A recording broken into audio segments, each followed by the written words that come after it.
Hello everyone, welcome to today's video. In today's video, I'll be telling you the fastest way to learn English. This method also works for different languages because I'm a native Taiwanese. My entire family has also never been abroad, but I was brought up as a trilingual, speaking fluent English. 我也会说中文，咱台湾人都能买讲台语. So that's English, Chinese, and Taiwanese, 3 different languages.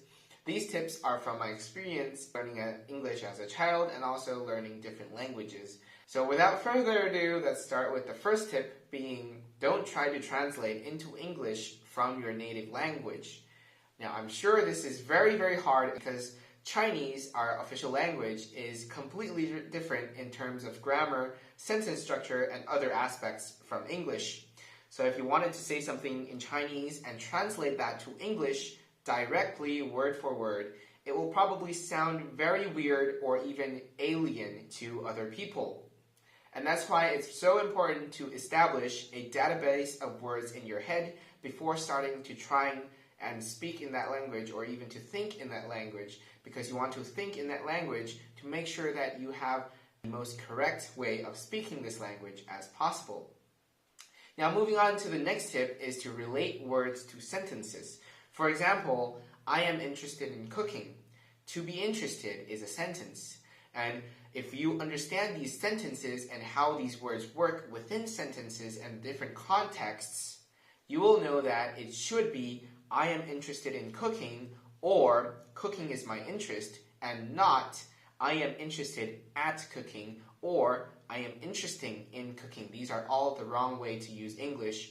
The interesting thing is that as a child, I would always remember the context, the sentences, and how you use this word, but I wouldn't memorize the different forms or the grammars of English. So if you asked me if interest was a verb, adjective, noun, or what kind of form, I would tell you that I didn't know. However, I would understand that you should use I am interested in English or English is my interest instead of the examples that I just gave you guys. So that's why it's so important to understand the logic and use sentences so that you don't mix and match the different grammars. The next tip is to be confident. Be confident in your English speaking skills because you're able to speak English. If you're not able to speak in full English, be confident that you're doing your best and you will continue to improve. And so if you're confident, you will be able to go out there and speak to natives. Speaking of speaking to natives, the next tip is to speak with natives. Tongue twister, isn't it? Now, speaking to natives will help you learn English very quickly because you're speaking in complete English, you're thinking as much as you can in English, and also a bonus is that you will adopt their accent. The easiest thing you can do, take out your phone, change your settings into the language you're trying to learn, and in no time you'll find yourself understanding the different words of that language. If you would like to know more about this tip, definitely subscribe to my YouTube channel because we'll be going more in depth about this aspect. The next tip is to establish a routine. This routine will help you get into a habit of learning English, and it will also help you get used to the idea of trying a new language. If you're someone that is less motivated or more busy or has a very tight schedule, you can give yourself more space by setting a shorter time or a more flexible time frame. For example, if I wanted less time, I could say 10 minutes. If I wanted a more flexible time frame, I could say 10 minutes within 9 p.m. to 11 p.m. So I only have to devote 10 minutes within this time frame, and I myself will probably feel like I have more freedom or I have more time to do the other priorities that I have. This is all adjustable according to your own personality and your own existing plans. Speaking of routines, if you're a less motivated person, or if you have a tighter schedule, or if you find yourself being distracted easily, you can have a study plan. This study plan is something you give yourself, including short, medium, long-term goals, and also a set calendar. Now this calendar you can share with your family and friends to tell them at this time I'll be doing this thing and you shouldn't bother me at that time, or if you can, you should remind me to do that thing if I forget. The ups to this is that you'll find yourself having less disturbances in this time frame, and also if you forget, you might have that one friend or one family member tell you or remind you to do that thing, and so you can stick to your routine and have the study plan help you in the long-term goal. The next tip is to remember the different forms of a word. The different forms of the word include adjective, noun, adverb, etc.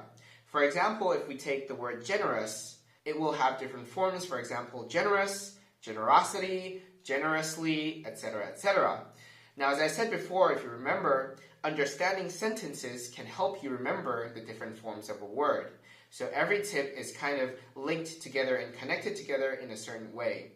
If you would like to know how to memorize or remember forms even easier, definitely stay tuned to my channel for a future in-depth video on this subject.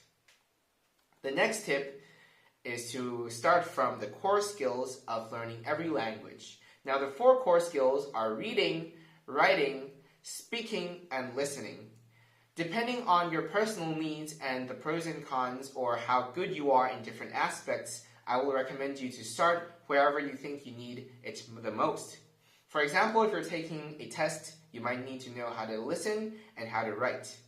If you want to be able to converse fluently, you might want to practice your listening and your speaking as your priority. This all depends on what your needs and wants are. The next one is to take different tests. Now, tests are not the most important aspects. Grades are only a reference to how good you are doing, but the best part of tests is that you will have that good pressure that pushes yourself to practice and to prepare for that tests. Now, instead of tests, if you really don't like that test, the pressure, if you think that pressure doesn't really motivate you, you can also have a competition with your friend that is also trying to do the same thing as you. This doesn't only work for languages. If you're trying to get a new skill, you can challenge your friend to get to a certain proficiency at a certain time frame. And this will give you kind of the peer pressure, the good kind of peer pressure to motivate yourself to do better. The next tip is books. Children's books, novels, dictionaries, whatever you like, books can train your reading. If you're finding your language skills on the less proficient side, you can start with children's books, storybooks, picture books, and others.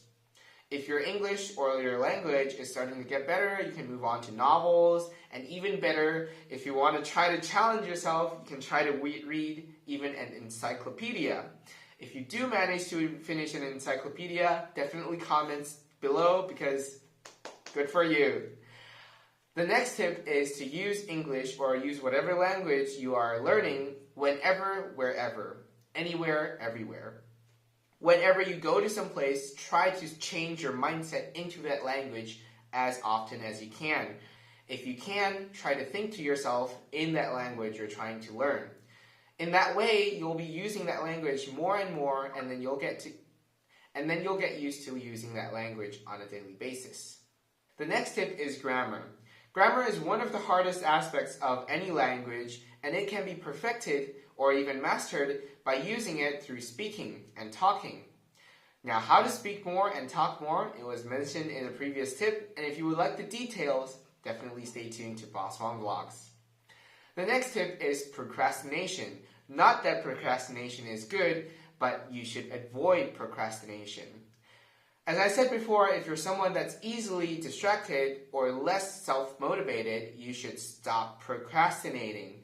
A tip to stop procrastinating is to set a routine, as I said before, and to go further, set a study plan so that people around you can remind you of this routine so that you stick to the routine and get procrastinated less.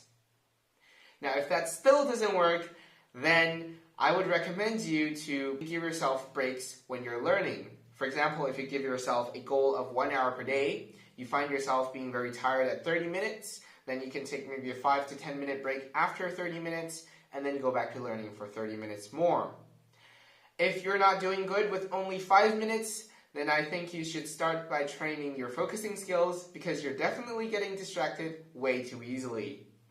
But when this happens, just remember to think back to why you are learning this thing, what got you motivated in the first place. That should be enough to put you back on track. And if that still doesn't work, then you might want to rethink why you're learning the thing in the first place, and if you should think about learning something different altogether. The next part is sharing your life. Sharing your life with words or videos or talking, podcasts in the language you're trying to learn is a great way to do it. You can document your journey of learning through a blog, through a vlog channel, or even your story on social media so that your friends can see how you're doing, and if they notice that you're kind of slacking off or if you're taking a long time to progress, they might even check in on you and give you extra motivation on learning this new thing. The next tip is a pen friend. Now, a pen friend, I'm not sure if you guys know this, but it's quite an old word, because to be a pen friend means you write letters to each other, but seriously, who writes letters nowadays anyway? Aside from pen friends, you can also use chatting apps or get to know people on social media from different countries. However, one of the main points that I must remind you is that make sure that you keep your center goal in mind of learning a language. To prevent yourself from going into the more casual talk and forgetting about learning language is to find someone that does not have a common native language with you. Last of all is to enjoy. The biggest enemy of motivation is unsatisfaction. If you're not happy with what you're doing, you will never be able to constantly do the same thing. You will think that what you are doing is a chore. You will think that it is stressful, and your brain will try to convince you to stop doing it. So try to look for resources that you like to watch. For example, my YouTube videos. Try to speak English with someone you like, and then you will motivate yourself to keep speaking with that person, and also through speaking with that person, you will practice that language. As a bonus, you want to review whatever you've learned so that you keep reading it, you keep saying it, you keep hearing it, and then your brain will get used to listening to it. Last but not least, don't give up. Whenever you feel down, make sure to remind yourself that you are doing your best and you are doing very good. By doing that, you can continuously indulge in learning English, and one day you will become an English master.